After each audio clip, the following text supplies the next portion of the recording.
ASEAN Agenda sur podcast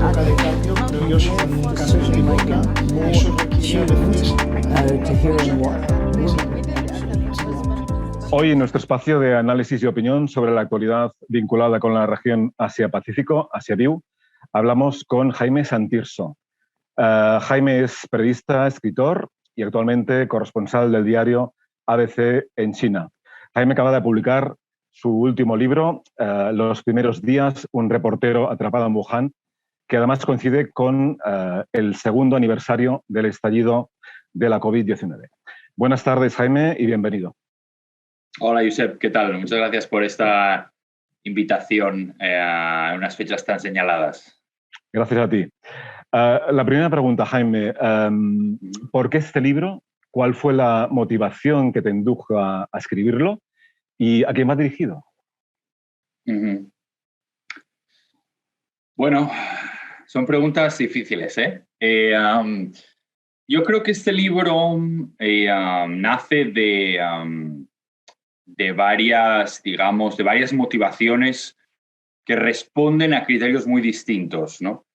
En primer lugar, por supuesto, está el hecho de que es un testimonio de un suceso que realmente ha cambiado el curso del mundo, ¿no? Ha cambiado todas nuestras vidas sin excepción. Y desde esa premisa, tener el privilegio de haber sido uno de los 7 periodistas internacionales que estuvieron en la ciudad de Wuhan cuando el gobierno chino decreta el cierre y que, digamos, informan al mundo de esos primeros días, bueno, pues sentía que, digamos, que esa excepcionalidad me empujaba a contarlo, ¿no? Desde una perspectiva más de largo aliento, más reposada, más personal, más comprensiva también, ¿no? Involucrando, digamos, al periodista y a su mirada como punto de partida para retratar qué era lo que sucedía allí, ¿no? ¿Qué pasó en esos primeros días antes de que, bueno, ¿no? Sobre todo a partir del 23 de enero, que es cuando se cierra la ciudad de Wuhan y, bueno, de aquella no lo sabíamos, pero todas nuestras vidas habían cambiado, ¿no?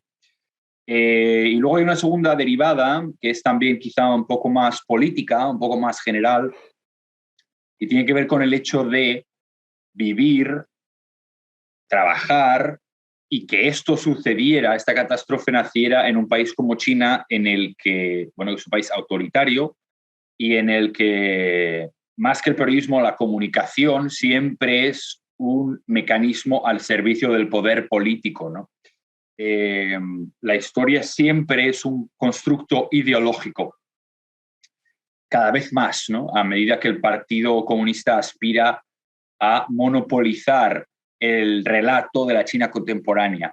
Y en ese esfuerzo, el único contrapeso, por humilde que sea, aunque solo sea por la comparación del tamaño entre actores, son las decenas de periodistas internacionales que desde aquí trabajan y narran el día a día y buscan ofrecer una visión más completa, ¿no? Porque ese es el gran problema de la visión ideológica de la historia y del relato, que es que deja muchas cosas fuera, algunas muy graves y muy importantes, no solo la pandemia. Y eso, al mismo tiempo, también es algo que me espoleó a completar este libro, ¿no? Uh-huh. Jaime, fuiste uno de los primeros periodistas internacionales que viajó a la ciudad de Wuhan el 22 de enero, el día siguiente. El gobierno chino decretó el confinamiento y decidiste quedarte y contarlo, ¿no?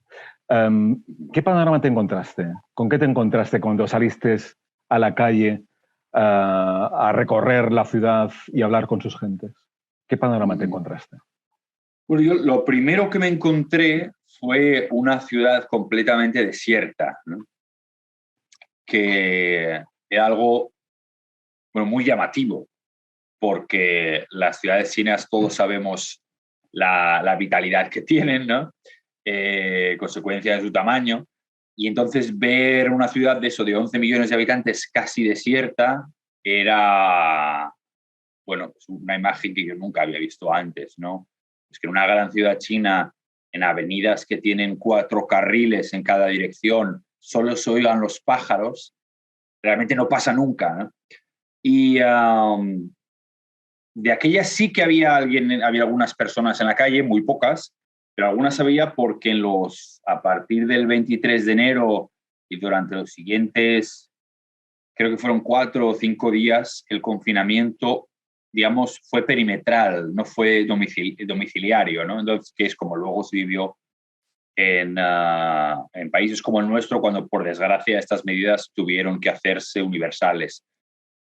Y la gente con la que pude hablar en esos primeros días, sorprendentemente, era gente que aliviada por el hecho de que la ciudad estuviera confinada. Yo creo que esto tenía que ver con el hecho de que muchos de ellos eran muy críticos con la inacción de las autoridades locales y provinciales en esas primeras etapas, y es cuando el gobierno central se involucra con el cierre de la ciudad, con una medida tan decisiva y entonces sin precedentes, cuando ellos, digamos, tienen el superficial, quizá, pero alivio, que supone saber que lo que sucede en su ciudad se ha convertido en una prioridad política para el gobierno. Uh-huh.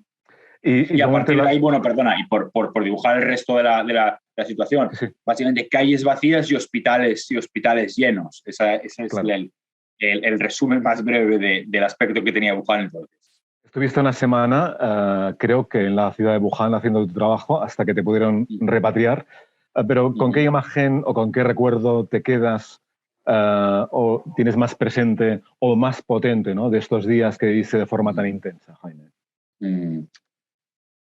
¿Sabes qué pasa? Son muchos, porque eran unos días en los que realmente cada minuto contaba, vaya. Y además yo, digamos que precisamente porque era muy consciente de la responsabilidad profesional que era estar allí, digamos que tenía toda mi presencia volcada en lo que sucedía a mi alrededor, ¿no? Pues no sé, me impresionó mucho, por ejemplo, ver a una mujer que esperaba a las afueras del hospital porque su madre había sido una de las primeras infectadas y no tenía manera de hablar con ella. Y ella estaba sentada en el suelo en una calle completamente vacía, menos por la decena de personas que eran las guardias de seguridad que controlaban la puerta, intentando desesperar a tener noticias de su madre, ¿no? Esta señora, de hecho, luego me la encontré un par de días más tarde y me contó tosiendo que también su hermana había sido detectada como un caso sospechoso.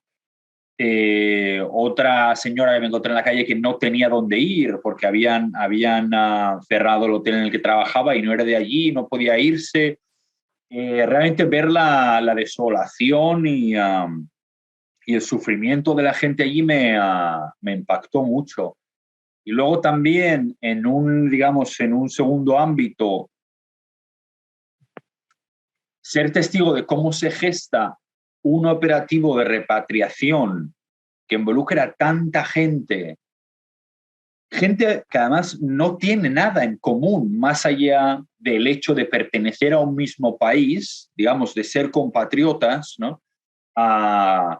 Y que cada uno cumpla su función en este engranaje para ayudar a un grupo de personas que se encuentran en una sensación de peligro, también es muy emocionante, ¿no? Por esa plasmación de la patria como un grupo de gente que sin conocerse se ayuda.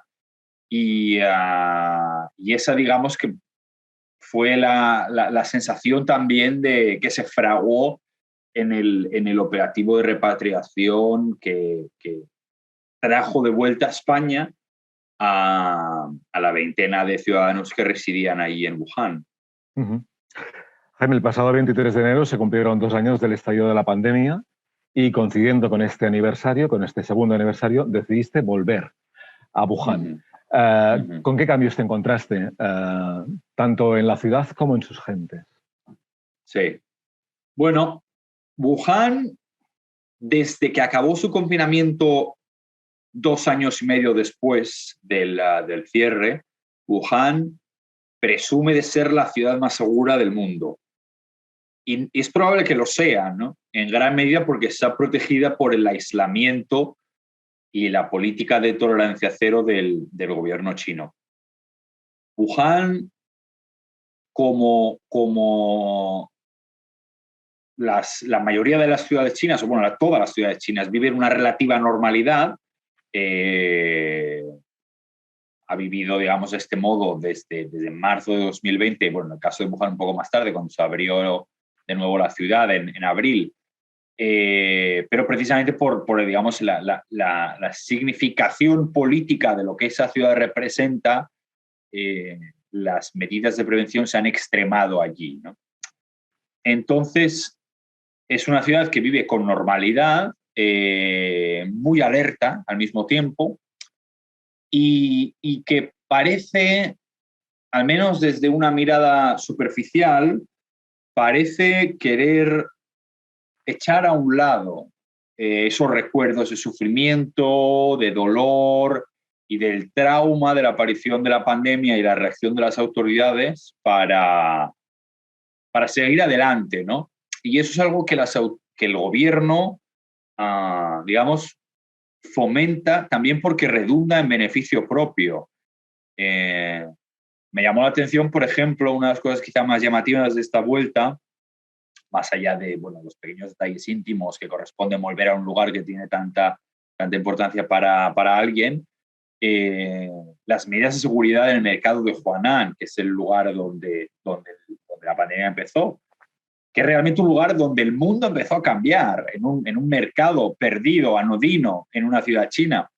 Y había mucha seguridad, hasta 5 policías estuvieron cerca de mí cuando estuve allí, un coche me siguió durante un rato y además yo recuerdo que yo intenté hacer fotos y un policía me obstaculizaba, ¿no? Y yo le decía, bueno, pero ¿por qué no puedo hacer fotos? Y él me decía, no, porque no hay por qué, y estaba enfadado. Decía, tienes que respetar a China. Entonces, bueno, pues eso. Y sobre todo también cómo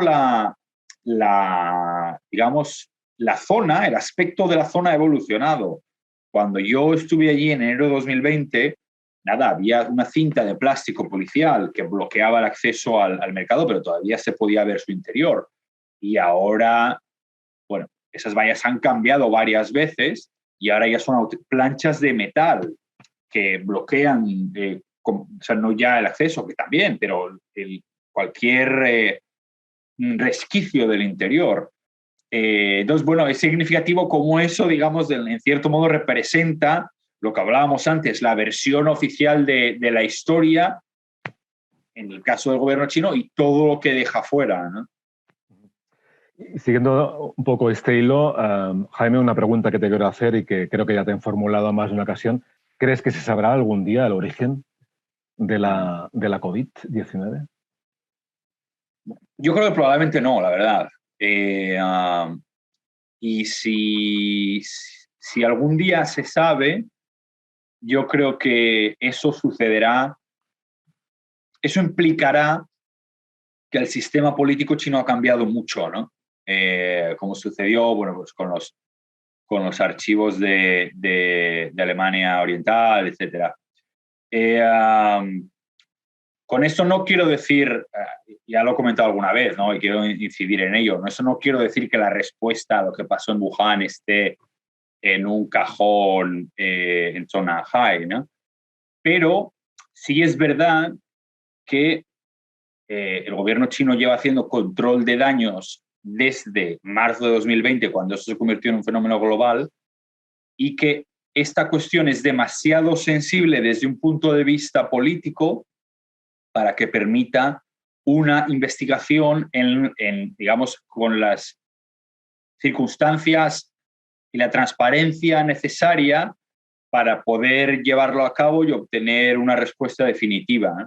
Así que de todos los interrogantes que hemos conseguido despejar a lo largo de estos años, desde una amenaza que no conocemos, de la que no sabemos absolutamente nada, este es uno de los últimos y probablemente perdurará todavía durante bastante tiempo. Jaime, por último, llevas en China desde 2014 y recientemente te has incorporado a la corresponsalía del diario ABC en Pekín, junto con otro gran periodista, Pablo M. Díez.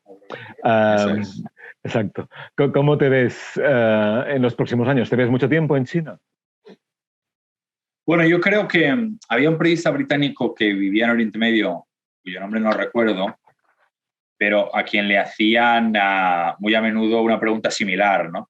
Y él decía que para él la zona era como una novela que era tan fascinante que siempre quería seguir pasando una página más y saber cómo acababan. Aunque esas novelas, por definición, siempre no sobrevivan, o por desgracia le pasó a él, no hace demasiado tiempo. Entonces, China y también Asia es una novela que sigo leyendo, es una novela que me sigue resultando fascinante, aunque a veces sea particularmente ardua, ¿no? Yo creo que en ese sentido, digamos, todas las dificultades que implica estar aquí van asociadas también con la importancia, como comentábamos antes, que tiene o que lleva aparejado hacer de nuevo periodismo internacional de un país de esas características. Entonces, yo creo que, bueno, seguiré leyendo esta novela durante unos años más. Muy bien, Jaime. Pues Jaime Santirso, periodista, escritor, corresponsal del diario ABC en China, muchas gracias por tu tiempo y por tu testimonio. Te deseamos mucha suerte en esta aventura con este nuevo libro, Los primeros días, un reportero atrapado en Wuhan, de la editorial Alta Marea, a que recomendamos, por supuesto, y te seguiremos leyendo todas tus crónicas. Muchas gracias, Jaime, de verdad. Un abrazo.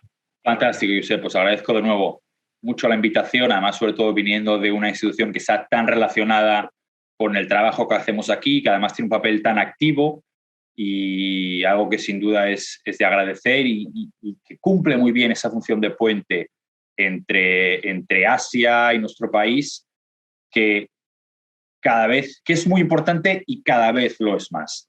Así que mi agradecimiento y mi enhorabuena. Muchas gracias, Jaime. Hasta pronto. Hasta la próxima. All the ASEAN agenda should support this.